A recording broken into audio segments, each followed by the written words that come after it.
नमस्कार मित्रांनो, स्वागत आहे तुमचं आताच्या ब्रेकिंग न्यूजमध्ये। मित्रांनो, शेती म्हटलं की छोटी मोठी भांडणं आलीच। त्यातील बहुतांश भांडणं ही शेत रस्त्यावरनं होताना दिसून येतात।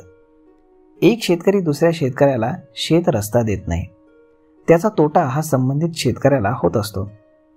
शेतामध्ये जाण्यासाठी रस्ता न मिळाल्यानं शेतीचं मोठं नुकसान होतं आणि मग अशा वेळेस कायदेशीर पद्धतीने शेत रस्ता कसा मिळवायचा हेच आजच्या व्हिडिओमधून आपण जाणून घेणार आहोत। तर मग शेतकरी मित्रांनो, या व्हिडिओला तुम्ही सबस्क्राइब करायला विसरू नका। मित्रांनो, आपली पिढी जसजशी वाढत चालली आहे तसतशी वडिलोपार्जित जमिनीची विभागणी होताना दिसते। त्यामुळे शेतीसाठी लागणाऱ्या शेत रस्त्याबाबत मोठा प्रश्न निर्माण होतो। यावेळी तुम्हाला जर शेत रस्ता मिळवायचा असेल तर तुम्ही कायदेशीर मार्गाने देखील शेत रस्ता मिळवू शकता। महाराष्ट्र जमीन महसूल अधिनियम 1966च्या कलम 143 अन्वये संबंधित शेतकरी हा शेत रस्त्यासाठी अर्ज करू शकतो। यासाठी शेतकऱ्याला तहसील कार्यालयामध्ये लिखित स्वरूपामध्ये अर्ज करावा लागतो।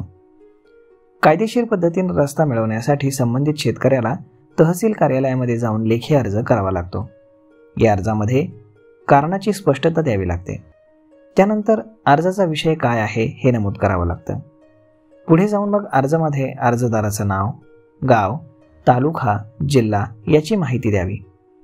आपल्या शेताचा तपशील द्यावा, जसे की शेती किती आहे, शेजारी कोणाकोणाची शेती आहे, तसेच त्या शेतकऱ्यांची नावे आणि पत्ता ही माहिती देखील द्यावी। त्या शेत जमिनीसाठी शेत रस्त्याची मागणी करत आहेत त्याचा नकाशा देखील अर्जासोबत जोडावा।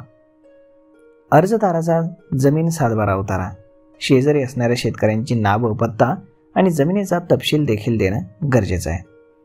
ज्या शेत जमिनीसाठी तुम्ही अर्ज करणार आहात त्यावरती कुठला वाद सुरू आहे का असेल तर त्याची कायदेशीर प्रत अर्जाला जोडणं अनिवार्य असतं। संबंधित शेतकऱ्याने अर्ज दाखल केल्यानंतर तहसीलदार शेजारच्या शेतकऱ्याला आपलं म्हणणं मांडण्याची संधी देतात। तसेच अर्जदार शेतकऱ्याला खरंच शेत रस्त्याची गरज आहे की नाही याची प्रत्यक्षदर्शी जाऊन पाहणी करतात। एकदा ही पाहणी झाली की मग तहसीलदार शेत रस्त्याच्या अर्जावरती निर्णय घेतात।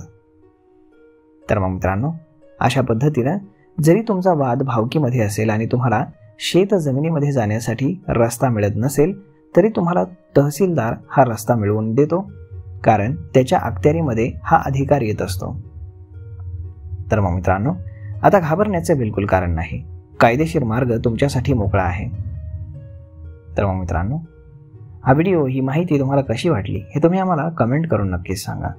आणि जर आवडली असेल तर आपल्या जवळच्या मित्रमंडळींसोबत देखील हा व्हिडिओ तुम्ही शेअर करायला विसरू नका। धन्यवाद।